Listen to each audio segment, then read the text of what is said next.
നളന്ദ അക്കാദമിയുടെ current affairs ക്ലാസ്സിലേക്ക് എല്ലാവർക്കും സ്വാഗതം. ഓപ്പറേഷൻ സിന്ദൂർ സ്മാരകം നിലവിൽ വരുന്ന സംസ്ഥാനം ഗുജറാത്ത്. എല്ലാ ജില്ലയിലും ഒരു ഹാൾമാർക്കിംഗ് കേന്ദ്രമുള്ള ആദ്യ ഇന്ത്യൻ സംസ്ഥാനം കേരളം. ഭൂകമ്പത്തിൽ തകർന്ന വെനിസ്വേലയെ സഹായിക്കാൻ ഇന്ത്യ നടത്തിയ ഓപ്പറേഷൻ അമിസ്റ്റാഡ്. ഇറ്റലിയുടെ ആദ്യ വനിതാ പ്രധാനമന്ത്രി ജോർജിയ മെലോണി. ലോക ഡീകാർബണൈസേഷൻ ദിനം ജൂൺ 25.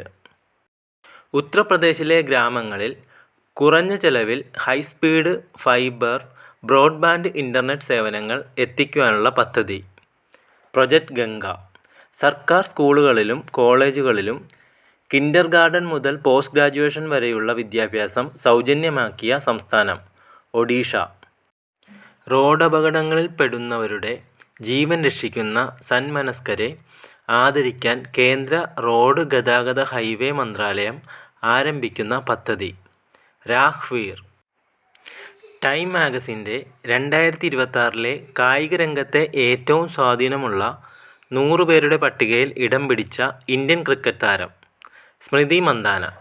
2026 GI ടാഗ് ലഭിച്ച ത്രിപുരയിലെ വാദ്യോപകരണം സരിന്ദ. 2026 ജൂണിൽ ന്യൂ ഡെവലപ്മെൻറ്റ് ബാങ്കിൽ അംഗമായ രാജ്യം ഉസ്ബെക്കിസ്ഥാൻ.